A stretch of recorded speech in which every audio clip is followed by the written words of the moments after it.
والتين والزيتون وطور سينين وهذا البلد الأمين لقد خلقنا الإنسان في أحسن تقويم ثم رددناه أسفل سافلين إلا الذين آمنوا وعملوا الصالحات فلهم أجر غير ممنون فما يكذبك بعد بالدين أليس الله بأحكم الحاكمين অর্থ শপথ 3 ডুমুর ও জায়তুনের সিনাই পর্বতের এবং এই নিরাপদ নগরীর মক্কা।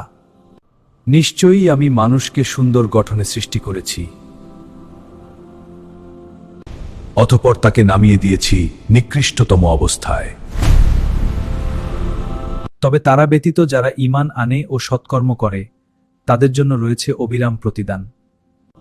অতএব হে মানুষ, বিচার দিবসকে অস্বীকার করার কারণ কি? আল্লাহ কি সর্বশ্রেষ্ঠ বিচারক নন?